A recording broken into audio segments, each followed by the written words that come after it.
une fois pour dire merci à tout le monde. Oui. Et bénir Dieu pour la bénédiction que cet événement a eu sur la vie de tout un chacun, le ministère et tout. Oui, il est important de revenir sur les 24 heures et de saluer au passage le prophète Denis Paul, le révérend Assis Serge de Houston, Yes. le révérend Besson et maman Mimi et tonton Koné. Tout à fait. Et au passage aussi, saluer nos nouveaux pasteurs, les nouveaux consacrés pour le Seigneur. Et bénis tous ceux qui étaient présents à ce rendez-vous. Et surtout, dis un grand merci à Dieu qui a donné un succès véritable à cet événement. Amen. Yeah. En tout cas, nous avons été richement bénis. Nous avons été richement bénis et justement, nous sommes dans la continuité du thème de l'année qui est le Saint-Esprit. Tout à fait. Et donc, à travers le 24 Hours, on a touché à beaucoup de choses. Yeah. Et raison pour laquelle le dimanche, l'orientation par le Saint-Esprit en ce qui concerne le message, Ouais. c'était en fait la prise de conscience d'abord de ce que nous avions reçu, de tout ce que nous avons entendu, reçu, et tout ce qui a été manifesté pendant le 24 Hours.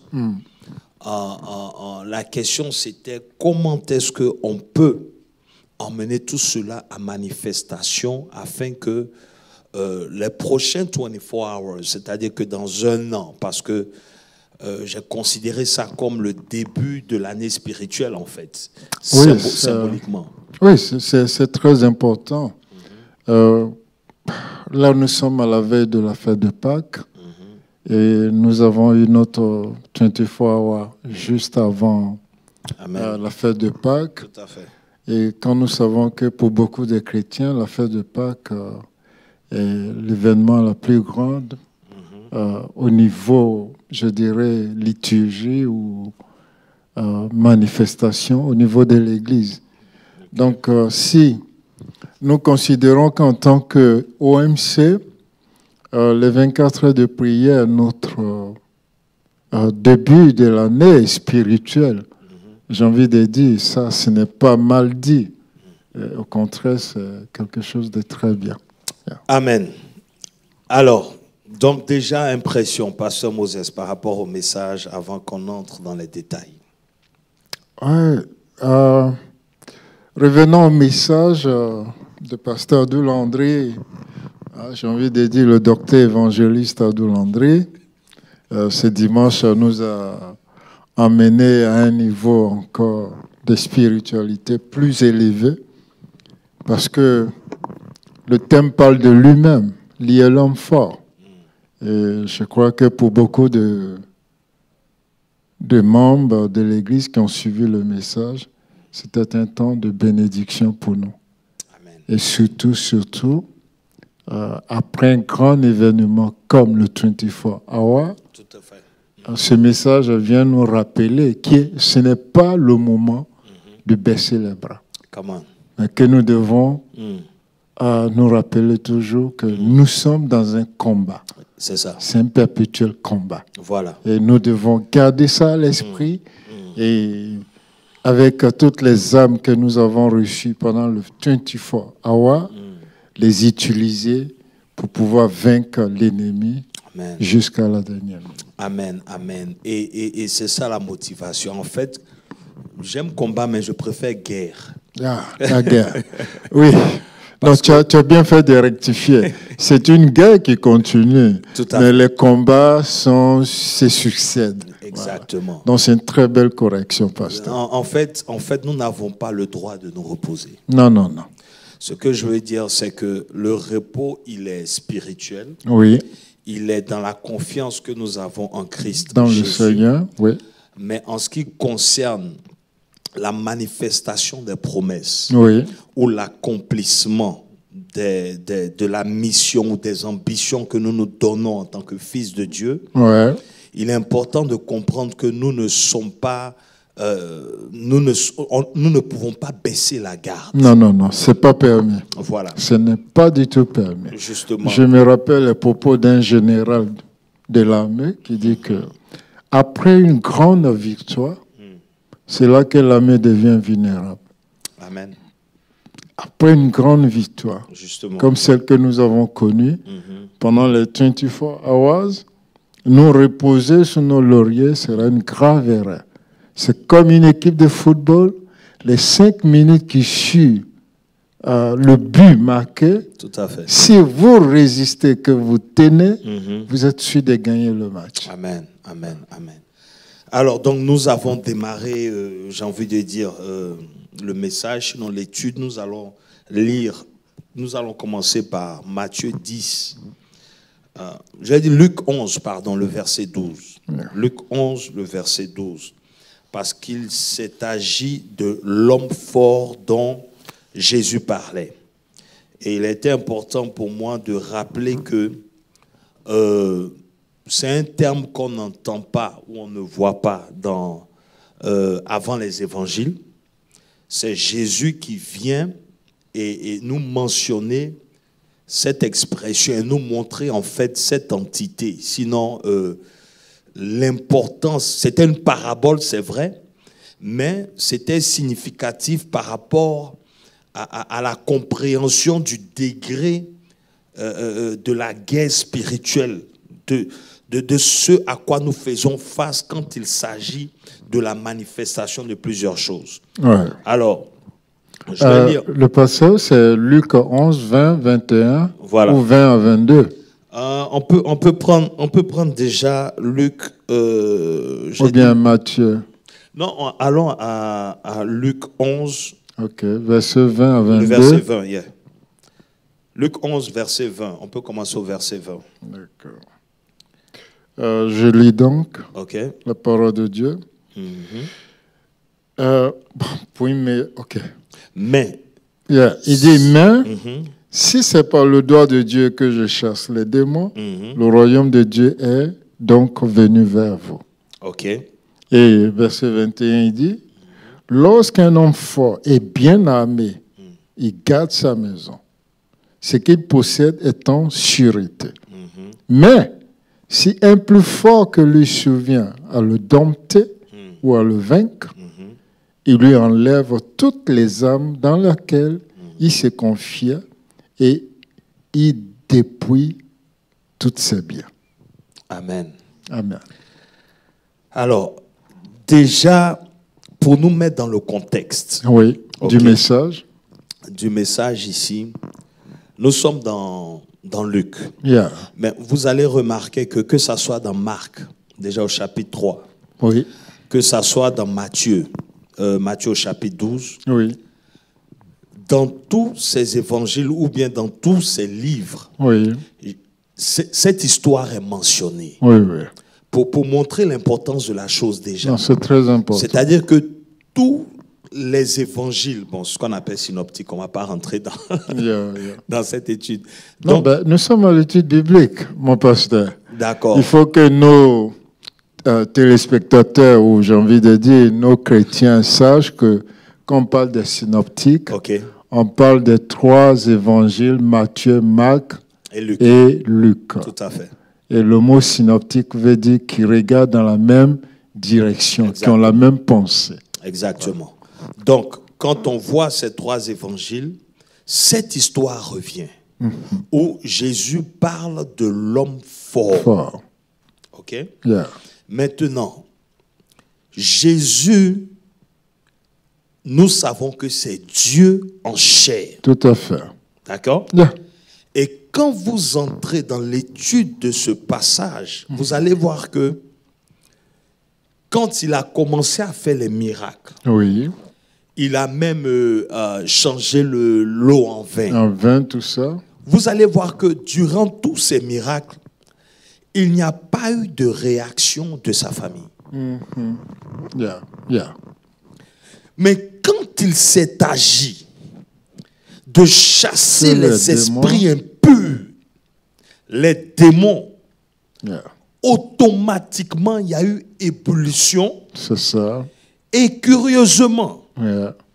la Bible dit que ses parents sont venus. Je préfère qu'on lise, comme nous sommes à l'étude biblique. C'est On ça. prend Marc chapitre 3. Oui. Marc 3, je pense à partir du verset 7. Marc 3, vous allez voir ce que j'essaie de faire voir. Marc 3, verset 7. Non, attendez, je vais vous trouver ça rapidement. Marc 3, j'étais en train de méditer sur ça aujourd'hui encore et je vous assure que ça m'a interpellé. Verset 31. Marc 3, verset 31. c'est à partir du verset 31. Yeah. Ok. Souviens alors sa mère et ses frères qui se tenaient dehors, l'envoyaient appeler. La foule était assise autour de lui et on lui dit, voici, ta mère et tes frères sont dehors et te demandent. Là, nous sommes à quel verset?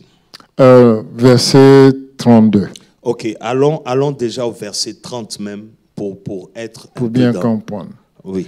Jésus parlant ainsi parce qu'il disait, il était possédé d'un esprit impur. Justement, ok.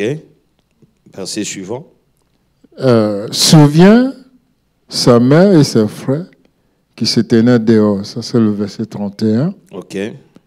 Et la foule étant autour de lui, et on lui dit, voici ta mère et tes frères sont dehors et te demandent. Donc, pour mieux comprendre le chapitre, je vais remonter même jusqu'au verset 11. La Bible dit que les esprits impurs, quand ils le voyaient, se prosternaient devant lui et s'écriaient, tu es le Fils de Dieu. Mais il leur recommanda très sévèrement de ne pas le faire connaître.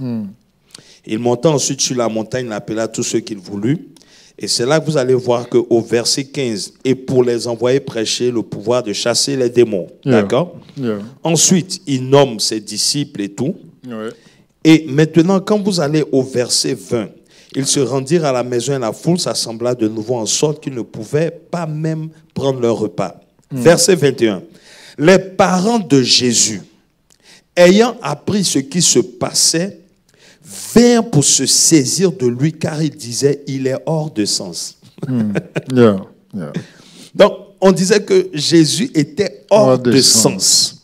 Ok? Et les scribes qui étaient descendus de Jérusalem dirent, il est possédé de Belzébul. C'est par le prince des démons qu'il chasse les démons. C'est ça. Jésus les appelait et leur dit sous forme de parabole, comment Satan peut-il chasser Satan?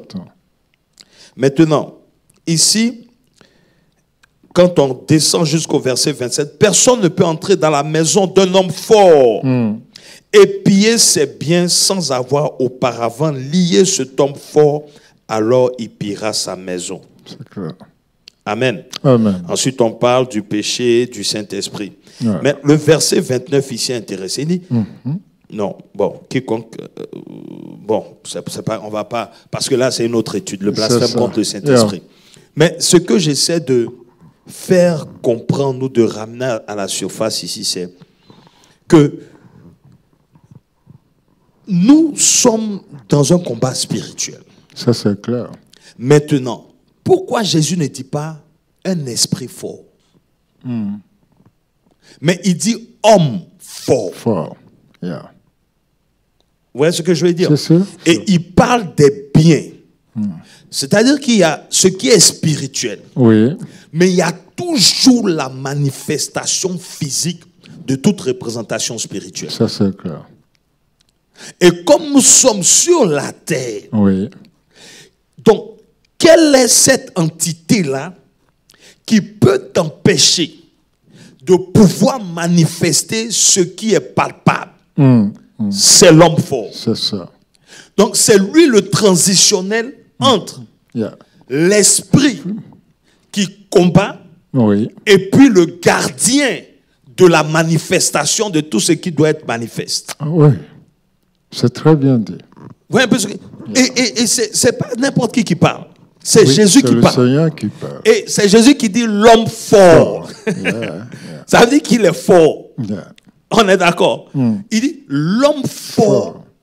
Donc, tu ne peux pas entrer dans une maison sans avoir vaincu l'homme fort. En résumé, c'est ça. Yeah. Et c'est ainsi que nous avons dit que le diable rôde autour. Yeah. Mais le diable, il est un. C'est ça. Et nous sommes plusieurs. Mhm. Donc, par rapport à chaque individu, Oui. c'est pas que le diable rôde, mais c'est qu'il a un agent Yeah. qui est là pour s'assurer de l'agenda satanique ou des prescriptions démoniaques qui doivent s'accomplir dans la vie de la personne qui est en train de le défier par rapport à la voix de Dieu. Tout à fait. En fait, j'aime bien comment ça a été développé, parce qu'il faut comprendre que le spirituel, le physique marchent ensemble. Ok. Voilà. De même que l'homme, avant d'être physique, était d'abord spirituel.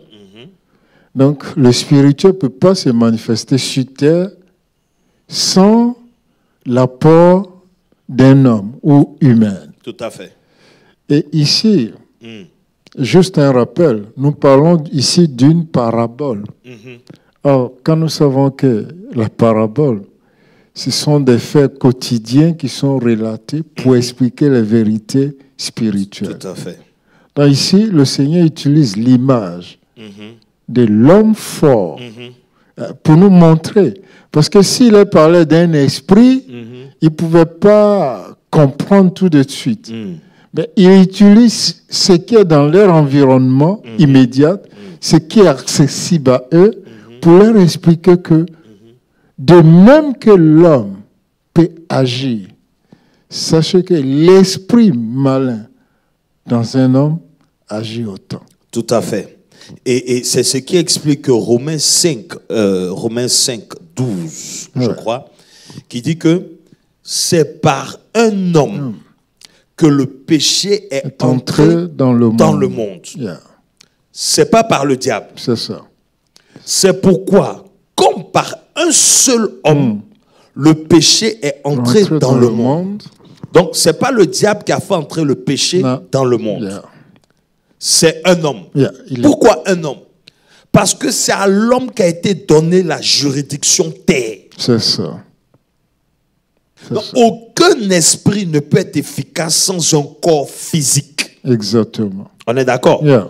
Alors, donc, quand il s'agit maintenant de ce que nous avons reçu en Christ, que nous devons manifester. Parce qu'ici, il faut rappeler que Jésus était à Jérusalem. Oui, bien sûr. Il est en Israël. Yeah. C'est un peuple qui a alliance avec Dieu. Oui, oui. N'est-ce pas? Oui. Mais quand il vient, il rencontre tellement d'anomalies. Et d'opposition. Des gens qui sont malades. Des gens qui sont possédés. C'est ça. Le peuple qui appartient à Dieu. Donc c'est dans ce sommeil-là que nous sommes des fois en tant qu'enfants de Dieu. Oui, oui. Nous qui avons été rachetés par Dieu. Donc le salut, il est spirituel. En fait. Ton âme est sauvée. Amen. Mais ta vie sur terre, qui doit manifester ce salut-là, parce que c'est le royaume de Dieu sur terre. C'est ça. Ça va demander un combat. Absolument. Yeah. Et j'aime bien, j'ai bien aimé l'image. Parce qu'ici, on parle du peuple de Dieu. Justement. Un peuple acquis, un peuple racheté, justement, un peuple d'alliance, un peuple de sacrificateurs, voilà, et qui ont tout et la promesse. Mais comment le diable peut se manifester autant au milieu de ce peuple? Ben c'est ça. On voit les malades, on voit les possédés, on voit les lépreux, on voit toutes sortes d'œuvres diaboliques. Et c'est ce qu'on dit, c'est-à-dire que le système, ce monde-là est encore sous le contrôle du diable. Yeah. Du prince de l'air. Ce n'est pas encore le règne de Christ. Yeah. Non. Donc le salut que nous avons, ouais, ok, Nous sommes là pour, si vous voulez, montrer l'échantillon. C'est ça. Ou faire voir ce qui est à venir. Amen. Amen. Voilà. Amen. C'est-à-dire le règne de Christ, c'est plus tard. Oui, en fait, l'Église aujourd'hui reflète ce qui est notre expérience, c'est-à-dire la seconde venue du Seigneur. Justement. Donc, dans la vie de tous les jours, pour éviter les frustrations, Oui, Dieu, par le salut, nous équipe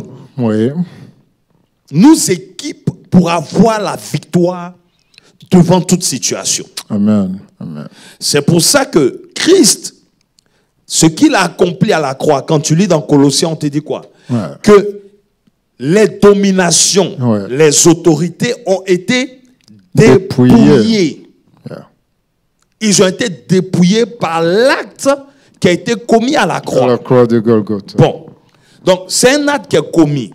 L'ennemi est dépouillé. Yeah. Ça, c'est ce que Jésus a fait. C'est ça. Comment c'est une réalité dans ta vie? Ça, c'est une très belle question. Parce que c'est ça. L'homme fort en question, Oui, c'est du diable que Jésus est en train de parler. c'est ça. Puisque après ce qui s'est passé dans le jardin d'Éden, Oui, le diable a pris possession de tout. c'est ça. Il avait la clé. Ainsi, lors de la tentation de Jésus, Oui. il dit, prosterne-toi et je te donne, Toute la je te donne tous gloire. les biens. Et il a même mentionné, toute la gloire du royaume dans ce monde m'appartient. Voilà. Et je le donne à qui je veux. Je donne à qui je veux. Donc, ça, ce n'est pas spirituel. Non, c'est Ah, c'est tellement il a clair. montré. OK? Yeah. On Nous peut dire que c'est pouvons une voir position cela dans spirituelle. Matthieu, Oui. Matthieu 4, je crois le verset 6. On peut lire. Oui, on peut lire, Vu ça que peut nous aider. nous sommes dans une étude. C'est 6 à 8. Matthieu 4, Matthieu 4. verset 6 à 8. 6. Voilà. Préparez vos questions et n'hésitez pas. Ok, N'hésitez pas. allez-y au verset 8. Alors, le Voilà. diable le transporta encore sur une autre montagne très élevée, lui montra tous les royaumes du monde et leur gloire. Et les gloires. Verset 9. Et lui dit, je te donnerai toutes ces choses si tu te prosternes et m'adores. Verset 10. Jésus lui dit, retire-toi Satan, car il est écrit, tu adoreras le Seigneur, ton Dieu, et tu le serviras lui seul. Maintenant, verset suivant. Alors le diable le laissa, et voici des anges vinrent auprès de Jésus et le servaient. Verset 12. Jésus a appris que Jean avait été livré, se retira dans la Galilée. En fait, je cherchais, je pense que c'est dans Luc, C'est dans Luc 4. où on te dit qu'il est parti pour Oui. revenir à un temps Luc convenable. 4, le verset 11. Luc 4, verset 11, qui explique en même temps que l'ennemi part toujours pour revenir. Alléluia. Il ne part pas pour toujours. Amen. Luc 4, le verset 13. Vous pouvez mettre verset 13. Luc 4, 13, voilà. Prenez, voilà. Après l'avoir tenté de toutes ces manières, le diable s'éloigna de lui jusqu'à un moment favorable. Ouais, ça là, c'est très important que nous soulignions ce verset. Jusqu'à un moment favorable. Pour beaucoup de chrétiens, après avoir remporté une victoire dans une bataille, pour eux, c'est terminé. C'est une grave erreur. Ce verset nous dit, il se retira, attendant un moment favorable. Et c'est ce que Pierre a expérimenté dans sa chute, et il a compris. C'est pourquoi Pierre est bien placé pour nous dire, il dit, attention, soyez vigilants et soyez sobres, car l'ennemi rôde, cherchant qui dévore. Dévorer, justement. Donc, ce temps, et c'est pour ça que dans l'introduction du message, j'ai lu Matthieu 10, 34. Ouais. Parce que, sincèrement, nous sommes trop dans les émotions. Oui, Ouais, beaucoup de C'est-à-dire, Jésus chrétiens. vient et regardez les paroles de Christ. Regardez ce que Jésus dit. Matthieu 10, le verset 34. Il vient carrément Et il dit, je ne suis pas venu, ne croyez pas que je sois venu apporter la paix sur la terre. Yeah. Parce que Moses, ça c'est grave. C'est le prince de paix. Oui, oui. En fait, pour ceux qui ne connaissent pas le Seigneur Jésus, on dira que c'est... En fait, tu réalises que Dieu même, c'est un Dieu de guerre. Yeah. Il est le Seigneur des seigneurs, le roi des rois. C'est-à-dire, c'est un pourquoi on conquérant. l'appelle on dit El Shabbat. Tout à fait. L'Éternel Des armées. des armées. Voilà. Des El armées. Shabbat. Tu fais quoi avec une armée? Tu es un conquérant. Yeah. N'est-ce pas? Et donc, il dit, je ne suis pas venu apporter la paix sur la terre. C'est ça. C'est-à-dire, il peut avoir la paix dans les cieux, mais pas sur la terre. Il a précisé, je ne suis pas venu apporter la paix sur la terre. Je ne suis pas venu apporter la paix, mais l'épée. D'accord? Verset suivant, le verset 35. Car je suis venu mettre la division entre l'homme et son père. Entre la fille et sa mère, entre la belle-fille et sa belle-mère. Verset suivant. Et l'homme aura pour ennemi les gens de sa maison. Yeah. Bon, Pasteur Moses. Yeah. Pourquoi j'ai mentionné ce verset-là? Ça correspond au fait que Jésus se lève spirituellement. Oui. Il a vécu pendant 30 ans. C'est ça. Il a vu les malades. Peut-être qu'il a guéri, mais la Bible ne mentionne rien. Yeah. Il a attendu son temps. C'est ça. Il commence son ministère. Marie avait eu la révélation de ce que Jésus était venu faire. Tout à fait. N'est-ce pas? Oui. Elle avait eu la révélation. C'est l'ange, lui. C'est l'ange qui est venu dire à Marie, il est venu apporter le salut. C'est ça. N'est-ce pas? Ouais. Au point où Marie même demande à Jésus de faire un miracle au mariage De Cana. de Cana.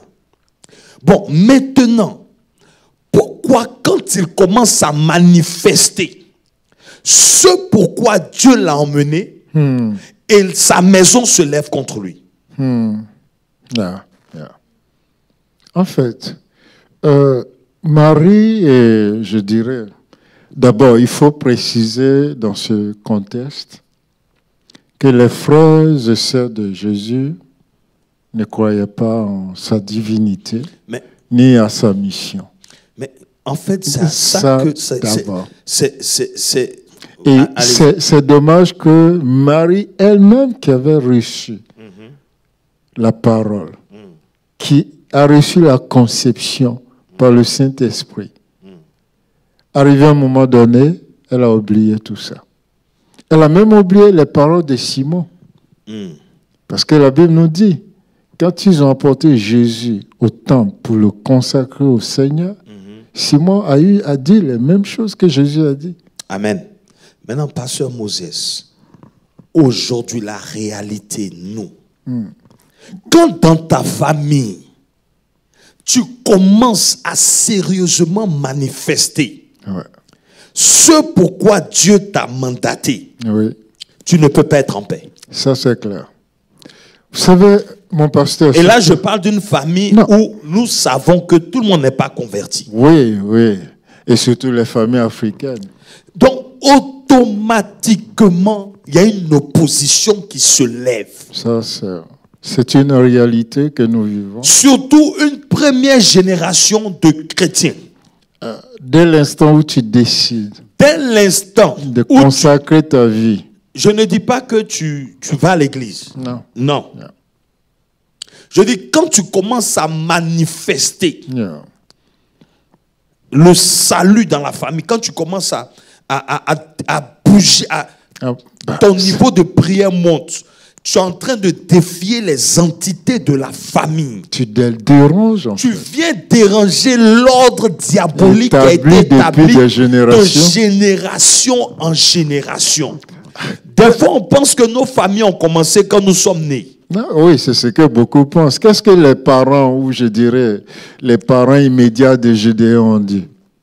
Il dit, amenez-le, on va le tuer.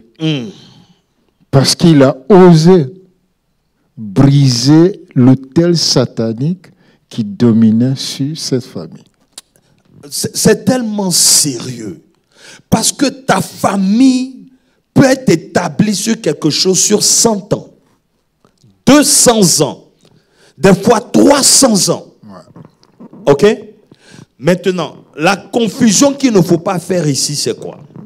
C'est que quand tu es né de nouveau, spirituellement, ton âme est sauvée. Ouais. Ton âme est sauvée. Mais, pour que toi, tu puisses détruire ou bien bouger les limites de la famille, faire ce que personne n'a jamais fait dans la famille. Oui. C'est-à-dire que tu veux manifester quelque chose qui n'a jamais été fait. Oui. Tu vas être confronté à des réalités spirituelles. Ça, c'est clair. Et on a un exemple palpable. Abraham. Oui. Oui. Quand tu prends la famille d'Abraham et tu vois le parcours d'Abraham par rapport à Isaac, ce n'est pas le même. C'est ça.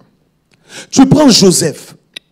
Joseph explique le rêve Oui. par rapport à sa mission. C'est ça. Qui le met dans... Qui veut le tuer tout de suite? Le met dans les puits. Ce sont ses propres frères. Qui l'a vendu, ce sont ses frères. Pour dire quoi?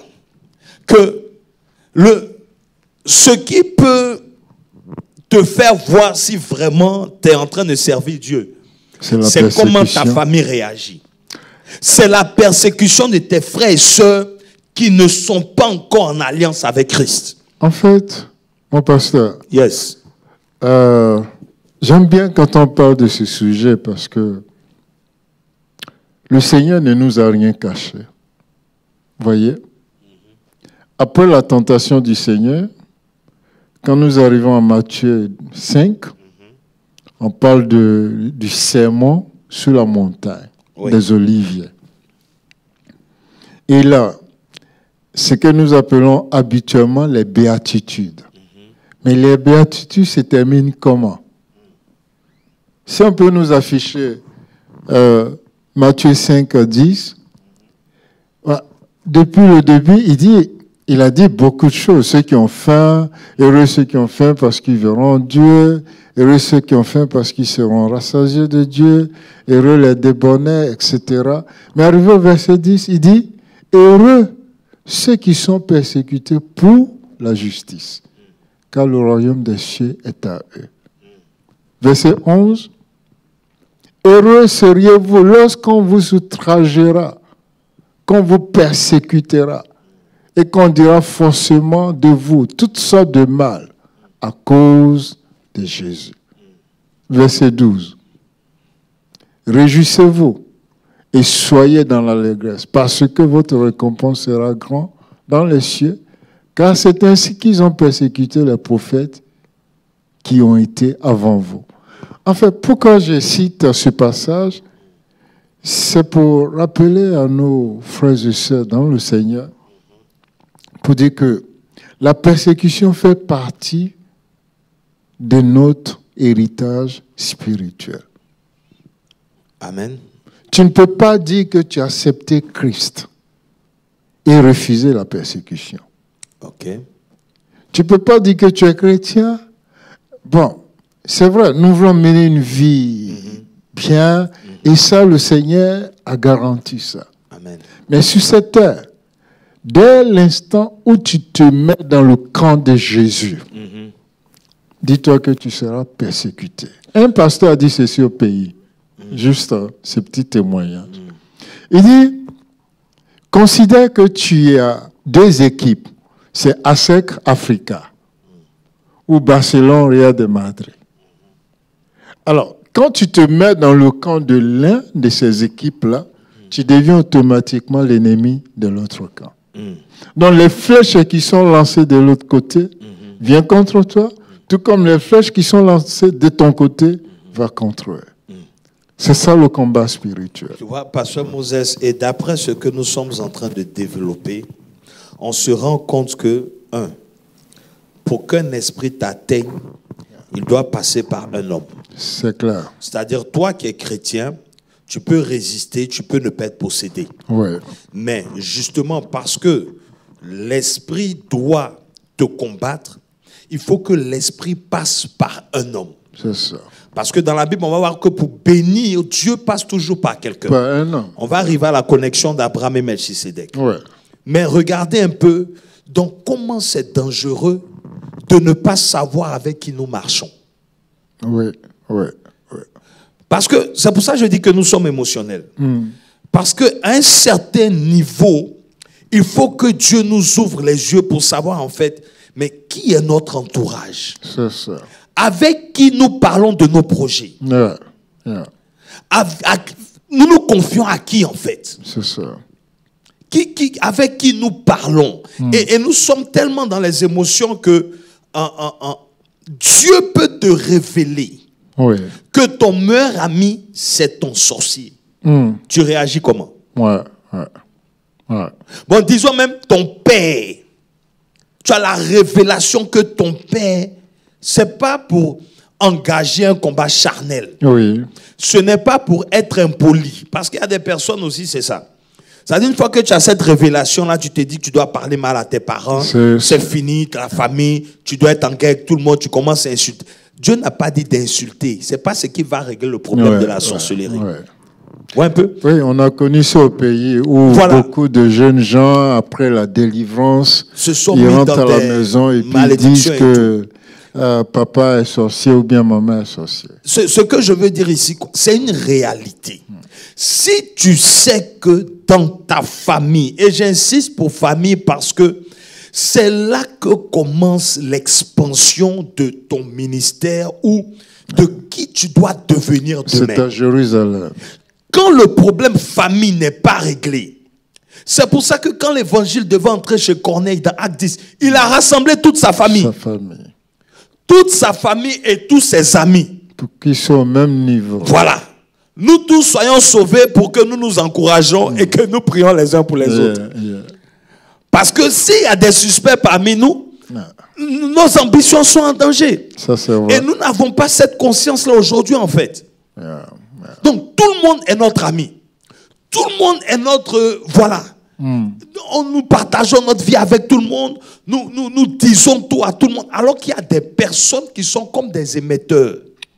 C'est-à-dire qu'il y a des personnes à qui tu parles et c'est la sorcellerie qui entend tout et qui voit tout. C'est ça. Oui, le chrétien doit à un moment savoir garder le silence. J'insiste. Vous savez, le silence. silence. Mon pasteur, j'insiste parce que, vous savez, après le message dimanche, j'ai eu des coups de fil et j'ai reçu des personnes. J'ai réalisé que, pasteur, non, nous, il y a trop de semblants à l'église. Il y a trop de... C'est pas l'hypocrisie, mais c'est... Regardons ce que Dieu nous a présenté et regardons ce que nous sommes en train de vivre.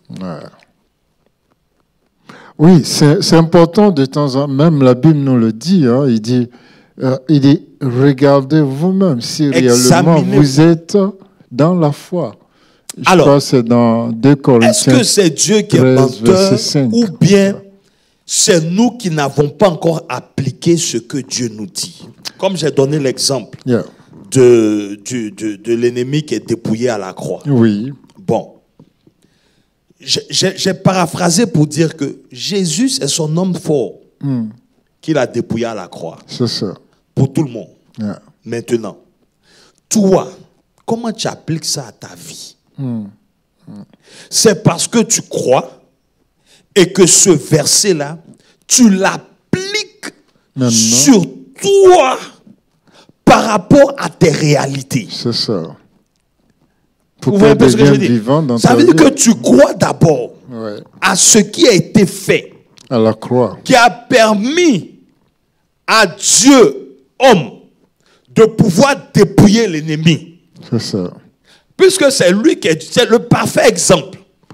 Oui, moi bon, mon pasteur, vas-y. J'aime bien. On va bien pousser. J'aime bien la présentation que tu viens de faire. Mais pour beaucoup de personnes,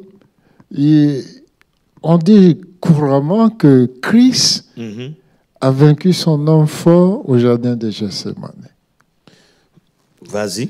Pourquoi ils disent ça? Ils disent que parce que le moi, c'est-à-dire notre moi, notre orgueil, si nous arrivons à le dompter, si nous arrivons à le soumettre à la volonté de Dieu, partant de là, nous pouvons vaincre notre homme fort. Bon. Donc, pour rejoindre ce que vous venez de dire, et comme le disent certaines personnes, Christ s'étant dépouillé dans le jardin, maintenant sur la croix, il pouvait manifester la victoire. C'est une façon de voir ça. Mais s'il n'y avait pas eu de croix, il n'aurait pas eu de salut. Exactement. Parce que l'alliance aussi, c'est le sang. Exactement. Vois un peu. Donc, comme Colossiens nous révèle ça, que c'est par l'acte posé à la croix qu'il a dépouillé. Il a dépouillé. Donc, comment est-ce qu'on transpose cette image-là ou cette foi-là par rapport à nous personnellement, individuellement? Oui, en fait, c'est ce que j'essaie de dire. Pour dire que pour arriver à ce que Jésus a fait à la croix, nous devons rappeler à nos frères et sœurs ce qu'il a fait d'abord dans le jardin. Parce que pour qu'il accepte de mourir à la croix, pour vaincre l'homme fort à la croix, il a d'abord soumis sa volonté à Dieu. Parce que lorsque nous disons qu'il a prié à 3 reprises, répétant toujours les mêmes choses, Seigneur, si c'est ta volonté, éloigne cette coupe de moi, mais non pas toutefois ce que je veux, mais toi, ta volonté soit faite. Bon. Donc, si le chrétien que je suis veut expérimenter la victoire de Christ à la croix, c'est là, ça je voulais en venir, parce que tu as dit, si le chrétien que je suis, le chrétien, on est d'accord? Maintenant, le chrétien, là, il ne commence pas par la volonté, là. Lui, il commence à la croix. En fait, c'est ça. Parce que tu ne peux pas te soumettre à la volonté par tes propres forces. Ce n'est pas possible. Non. Parce que là, on est avant la croix. C'est ça. Mais maintenant que la victoire est obtenue par la croix, donc c'est par la foi que tu as en ce que Christ a fait, que maintenant tu as l'habilité, toi, par l'Esprit, de pouvoir maintenant manifester cette victoire. Amen. Amen. C'est la clé. C'est par l'Esprit. Parce qu'il y a beaucoup... Vous voyez, quand on commence ce genre de prière, c'est pour ça que je dis d'abord, il ne faut jamais affronter le domaine de la sorcellerie avec la haine. Non. D'abord ça, il faut éviter au max. Mais pas une révélation des réalités spirituelles de la famille pour que tu aies de la haine. Non. Là, tu es en train de faire un chant, tu es en train de rouler le tapis rouge pour la sorcellerie. Exactement. Donc déjà, ton cœur doit être rempli de l'amour de Christ. Ça, c'est Amen. OK? Amen. Maintenant, tu ne vas pas sur la base de « je m'en vais pour gagner ». Non, j'ai gagné. La victoire est déjà acquise. Justement, c'est pour ça que j'ai parlé de ce qui s'est passé à la croix. Parce que si tu n'as pas cette conscience-là de ce qu'il a fait pour pouvoir utiliser ça comme arme, et que maintenant, c'est ce qui donne l'assurance à chasser les démons. Amen. Pour nous. Oui, en fait, nous parlons toujours à nos frères et sœurs, et c'est pour les aider que nous efforçons de rendre la chose beaucoup plus accessible à eux. Pour dire que pour expérimenter la victoire de la croix, comme on l'a dit, il faut être conscient que nous avons la victoire. Parce que la Bible nous dit, dans toutes ces choses, Yes. nous sommes plus que vainqueurs. Justement. Dans toutes ces choses. Tous ces mal, tous ces commérages, tous ces incidents, tous ces non-dits. Mais nous sommes plus que vainqueurs où? Nous sommes plus que vainqueurs quand nous croyons à l'œuvre de la croix. Maintenant, comment est-ce que je peux voir cette réalité-là dans ma vie de tous les jours? Bon, pour le chrétien que je suis, je crois en Jésus. Je crois en l'œuvre qu'il a fait à la croix. Maintenant, je ne me repose pas sur ma propre force, mais je me repose sur le Saint-Esprit. Dans mon pasteur, ça veut dire que la maladie ne doit pas être un problème pour toi. Si réellement nous croyons en Jésus, ça veut dire que, j'ai envie de dire le succès, pas pour faire croire qu'on parle forcément du matériel, mais je veux dire que nous sommes nés de Dieu, nous sommes dans la victoire, n'est-ce pas? Il dit par ses maîtres ici, nous avons été guéris. Donc, il s'est fait pauvre afin que nous devenions riches. Merci. Donc, pourquoi nous ne sommes pas riches? Bien. Parce que, en fait, moi je vais être pratique. C'est pour ça que je pose la question. En fait, c'est pour dans ne la pas pratique, dans la pratique, ce que je voulais dire, c'est quoi? Tu as cette bénédiction, c'est une parole, c'est un esprit, c'est une sémence qui est en toi. Mais c'est spirituel. Ok. Maintenant, pour la manifester, il faut que tu poses des actes. C'est là où nous sommes. Oh, beaucoup de chrétiens veulent croiser les bras, faire les prières en langue et penser que tout va tomber du ciel. Okay. Non. Je crois aux promesses de Dieu dans ma vie. Je crois au Saint-Esprit. Donc, je demande au Saint-Esprit de me donner l'orientation dans mes choix. Avec qui je fais des affaires. Quel genre d'affaires je fais. Et à quel moment avoir le discernement. Tout ça, ça compte. Bon, mon pasteur, regardez par exemple Jésus. C'est Dieu, le mystère de la piété. Oui. N'est-ce pas? Ouais. C'est Dieu qui est dans la chair d'un homme. C'est Dieu. Pourquoi il a besoin de prier? Oui. C'est Dieu qui est en chair. Mais il prie. Pourquoi? Il prie pour demander au Père ce dont il a besoin. Mais puisqu'il est Dieu en chair, pourquoi il a besoin de prier? Il y a quelqu'un qui va me poser une question tout à l'heure. En fait, sur cette terre, Dieu ne peut pas agir sans l'autorisation ou l'invitation de l'être humain. Donc ça veut dire Jésus, qui est homme-Dieu, dans sa position d'homme, en tant qu'homme, ne peut pas manifester quoi que ce soit sans cette connexion avec le Père. Donc il prie. Donc il nous donne l'exemple de comment manifester justement les choses spirituelles sur la terre. Amen. Il dit, je fais ce que je vois mon Père faire.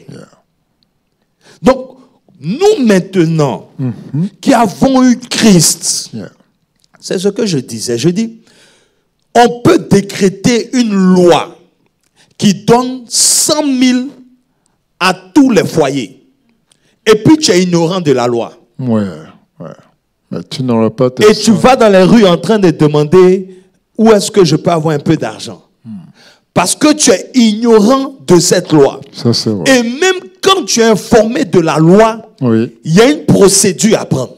Oui, et tu dois la connaître. Si on dit d'aller appliquer quelque part pour que tu reçoives, tu dois aller faire ça.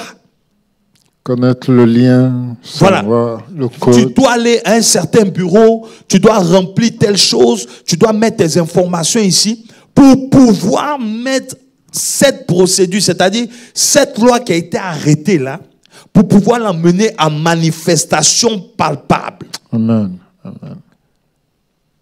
Voilà un peu. Donc maintenant, Nous, non seulement nous sommes ignorants des lois, Oui. et même quand on les connaît, on ne les emmène pas justement à manifestation. Yeah. Mon pasteur, tu vois un peu ce que je dis? Et c'est là où nous avons beaucoup de frustration. Oui, oui. Et ça fait croire que c'est Dieu qui est menteur. Non, Dieu n'est jamais menteur. Alors que nous-mêmes, nous ne sommes pas en train de prendre nos responsabilités. Oui. C'est pour ça que le 24 heures, on a prié. On a déclaré des paroles. Maintenant, quand tu te lèves et que, par exemple, hier, tu as essayé d'entreprendre dans tel business, ça n'a pas marché. Aujourd'hui, quelle est ton approche? Oui. C'est ça. Est-ce que tu te dis que, bon, you know what, hier j'ai échoué, je sais qu'encore ça sera la même chose, je vais là encore, je vais échouer. C'est pour ça que je dis, cette vie, c'est une routine. Yeah. C'est un cycle. Les géants qui ont combattu Goliath sont venus encore combattre sous une autre forme. Sous une autre forme. Yeah. Et chaque génération a ses hommes forts. En fait, mon pasteur, je voulais juste appuyer sur ce que tu viens de dire pour dire que, en réalité, ce sont des esprits que nous combattons. Et comme nous savons que les esprits ne meurent pas, alors une génération d'hommes peut passer, ils peuvent utiliser ces hommes-là, ils peuvent être nommés Goliath, ils peuvent être nommés Nebuchadnezzar, ils peuvent être nommés Sisera. Tout cela peut passer, mais l'esprit, là, quand il a fini avec cette génération-là, il continue et il recherche toujours de génération en génération, enfin, jusqu'à ce que le Seigneur revienne. C'est pour dire que tant que nous sommes sur la terre, on ne peut pas dire on se repose. Yeah, pas de repos. C'est pour ça que ta vie de prière est capitale. Amen. Amen. C'est pour ça que nous disons que nous ne prions pas pour obtenir, nous prions pour devenir. Amen. Amen. Ce n'est pas un temps où on doit dire, bon, maintenant on doit prier. Non. Personnellement, si tu es conscient de toutes ces réalités, tu ne peux pas mener une vie paisible, tranquille, et puis tout se décante et tout. Non, ce n'est pas possible. C'est parole contre parole. Tu vas voir que dans nos sociétés africaines, je prends un exemple simple que tu vas voir dans plusieurs cultures. La fête de génération. C'est ça. Mais pourquoi ça se fait des fois chaque année ou bien chaque 2 ans? Ça se répète. Ça se répète. Yeah. Il faut que chaque année, il y ait une nouvelle initiation. C'est ça. Même les fêtes qui consacrent une communauté à des entités, il y a toujours des dates qui sont déterminées chaque année. Et ils font des sacrifices. Pour renouveler ces alliances-là. Avec des sacrifices. On se suit. Ouais. Donc maintenant, nous, on s'est dit qu'on a assez prié. On a trop prié, ça suffit.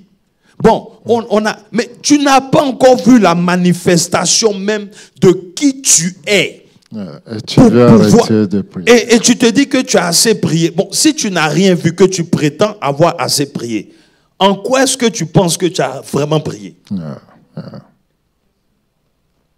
Vous voyez, mon pasteur? Oui, bien sûr. Et c'est à ça que nous sommes confrontés. C'est-à-dire, à un certain moment, il faut que nous nous fassions violence. C'est important. Il faut accepter de payer ce prix-là. Parce que même si tu ne sais pas prier et que tu insistes à demeurer dans la présence de Dieu, l'Esprit va te conduire dans la prière qu'il faut. Amen, amen, amen. Et tu vas commencer à prier par révélation, pas par peur, non. Pour jeter des balles dans tous les sens. Mais par révélation. C'est ça. Savoir exactement où se trouve le problème dans ma famille. Quelle est la personne, quelle l'entité ou quelle est la personne qui est le garant de toutes les réalités spirituelles de la famille. Qui prend les décisions? Qui décide qui se marie pas? qui prospère pas. C'est ça. Parce qu'il y a toujours un garant dans les familles. Dans les familles. Toujours. Sur lequel l'ennemi s'appuie. Et si la personne n'est pas... C'est pour ça que j'ai dit dimanche. J'ai dit, toute personne non convertie dans la famille est un potentiel suspect. C'est clair. C'est clair. C'est-à-dire que tu es une maison convenable pour héberger des démons pour l'agenda du diable. C'est ça même. Et au niveau des familles, nous sommes émotionnels. Ouais. On appelle au pays, on dit tout ce qu'on veut réaliser. Quelqu'un t'appelle, il te dit, veut faire un commerce. Et tu te dis que tu es bien, tu es gentil. Mais la famille de Jésus est venue le chercher. C'est ça. Il dit, mais qui sont mes mères, qui sont mon père, mes frères? C'est ceux-là qui font la volonté de Dieu. Mon père. Mais nous sommes émotionnels et nous voulons en fait un Dieu comme nous voulons. Pas un Dieu qui a ses principes et qui nous montre lui sa façon de faire pour obtenir les choses. C'est ça, c'est ça. En fait, c'est ce que tu viens de toucher de doigt. Parce qu'effectivement... et nous abandonnons trop vite par ce l'homme aujourd'hui est en train de concevoir Dieu selon... Nous nous décourageons trop vite. C'est ça aussi le problème. Regarde un peu Abraham. Dieu l'appelle, il a 75 ans. Et ça a 100 ans. Qu'il a accompli la prophétie. Une partie de la prophétie. Et tu vas voir des gens venir à l'église, commencent à connaître Dieu en 1 an, 6 mois, et puis se plaignent. Oui, en fait, l'ennemi s'arrange. C'est-à-dire, il n'y a pas de patience. Pour que beaucoup de personnes abandonnent sur le chemin. Il n'y a pas d'études, il n'y a pas de... on ne veut pas créer cette relation-là. On veut un Dieu ATM. Right away. Oui, aujourd'hui, notre génération est une génération fast-food. On n'a plus cette patience-là des anciens. Maintenant, mon pasteur, le temps est en train de partir. Je ne savais pas que ça allait... C'est pour ça que je vous ai invité vendredi pour qu'on vienne prier un peu. Non, vendredi, on sera là pour prier. Aujourd'hui, j'ai demandé à ceux qui le voulaient de prendre 3 jours de jeûne. C'est ça. Pour qu'on lève un peu le niveau de prière au niveau... Bon, j'appelle pas ça délivrance en tant que telle, c'est une sorte de délivrance. Oui. Vous voyez un peu. C'est-à-dire qu'il faut qu'on arrive à consciemment nous-mêmes prendre autorité. Jésus ne peut pas être en train de chasser des démons avec le peuple avec qui il a fait alliance pour que nous soyons confortables. Et dans le message, j'ai dit que dans la Bible, vous allez voir qu'il y a des personnes qui ont été livrées à Satan. Oui, oui. Mais leur âme sauvée. Sont sauvées. Pourquoi est-ce que le corps humain est toujours un potentiel habitat de démons? Mais c'est parce que le corps ne sera jamais sauvé. C'est ça. Le corps est condamné. C'est livré à la perdition. Le corps est livré à la perdition. Donc le corps, c'est pour ça que la Bible parle des désirs de la chair. C'est ça. Ça dit, c'est son agenda. Le corps, c'est ça. Ouais. Donc si ce n'est pas un dictat imposé par la volonté de l'âme, converti par l'esprit, on sera toujours esclave. Ça, c'est de faire. C'est clair. On sera toujours esclave. C'est clair. Et c'est pour ça que ça prend la violence dans la prière. Amen. Ça prend une discipline. Amen. Ça prend une persévérance. Amen. Il ne faut pas se décourager. Amen. Et ce n'est pas parce que tu ne vois... De toutes les façons, tu n'es pas venu à Dieu ou bien tu n'as pas eu cette grâce du salut-là pour que tu compares ce que tu dois obtenir avec le salut. Amen. Le salut que tu as au-dessus de tout. Amen. Mais puisque nous vivons sur la terre des hommes et que tu dois avoir des témoignages, tu dois avoir des témoignages. En te regardant, on doit pouvoir dire que Dieu existe. Oui, Dieu a fait ça dans sa vie. Par tes témoignages, on doit voir que le Dieu dont tu parles là, ce n'est pas un Dieu des livres, des bouquins. Non, non, non. C'est pas, mais nous ne servons vivant, pas un Dieu véritable. historique. Nous servons le Dieu vivant. Amen. Amen. Et c'est pour ça que si on engage ce niveau de prière, qu'on ne soit pas étonné qu'on entende des décès dans les familles. Bien sûr. Bien sûr. Il y a une sœur qui pensait qu'on plaisantait. Elle était venue une fois, elle expliquait un problème. Et justement, le Seigneur lui a dit, écoute, on va prier, mais tu risques de perdre ton père. Non, il n'y a pas de problème et tout. En tout cas, prions et tout. Parce qu'il y a des vérités. Aujourd'hui, pourquoi est-ce que des fois on ne dit pas certaines choses? C'est par sagesse. Exactement. À cause du niveau de maturité de certaines personnes chrétiens. Qu'on pas... Mais ça n'a pas fait, mon pasteur, en moins de 2 mois. En moins de 2 mois. Ouais, on l'a appelé pour lui dire que le vieux est décédé. On l'a appelé pour lui dire que le vieux est décédé. Maintenant, la réaction de la sœur. Comprends un peu? Ouais. C'est pour ça que je dis, si tu aimes ta famille, prie pour que tout le monde soit sauvé. Exactement. Amen. Prie pour que tout autel maléfique soit déstabilisé et que l'autel de Christ soit établi. Au nom de Jésus. C'est le meilleur amour que tu peux apporter à ta famille. Amen. Tu peux emmener des millions. Ils vont faire tout ce qu'ils doivent faire et tout. Ouais. Et puis après, et à qui ils consacrent même ce business qu'ils veulent entreprendre là? Ouais. Quelle est l'entité qui est derrière qui contrôle? C'est ça. Donc nous avons beaucoup de réalités en tant qu'enfants de Dieu. Je n'ai pas pu toucher beaucoup de points. Oui. Mais je pense qu'on a compris l'essentiel. Amen. Pour que nous tous, nous nous réveillons et que tout ce que Dieu nous a montré, il ne nous a pas montré ça pour que ça reste dans le spirituel. La famille que tu dois fonder, l'exemple du mariage que tu dois avoir, les enfants que tu dois avoir, les affaires que tu dois entreprendre, l'œuvre de Dieu que tu dois soutenir. Amen. Mon pasteur, on n'a pas demandé à l'église dans Actes des Apôtres de faire des cotisations. Non, c'était... Le peuple s'est levé. C'était volontaire. Pourquoi? Parce qu'ils ont connu Christ. Amen. Amen. Amen, amen. Amen. Peuple de Dieu, bon, je vais laisser le pasteur Moses vous bénir. Moi, je suis encore dans ma révolte personnelle. Gloire à Jésus. En tout cas, nous avons été bénis par ce temps d'étude. Que le Seigneur vous bénisse abondamment. La Bible nous dit prier sans cesse. Et le Seigneur nous dit que la chair est bien disposée. L'esprit est disposé, mais la chair est faible. Amen. Et à cause du fait que la chair est faible, nous avons besoin de prier pour soumettre notre âme et notre corps à la volonté de Dieu. Dernier Dieu verset, vous bénisse. s'il vous plaît. Psaume 115, le verset 15. Psaume 115, le verset 15. Et Psaume 115, le verset 15. Verset 14. Non, verset 14. Attends, je vois. Psaume 115. L'Éternel vous multipliera ses faveurs à vous et à vos enfants.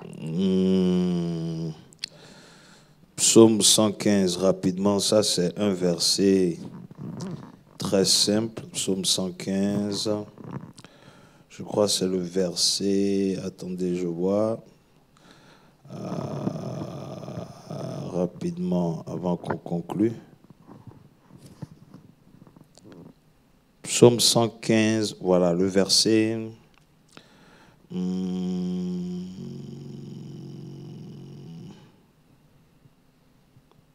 Voilà le verset 16, pardon. J'ai dit verset 15. Le verset 16. Les cieux sont les cieux de l'Éternel, mais il a donné la terre au Fils de l'homme. Et au Fils, c'est A-U-X. Amen. Au Fils de l'homme, il a donné la terre. C'est pour dire que quoi? C'est pour dire que... J'ai envie de te demander, tu as l'impression que la terre t'appartient?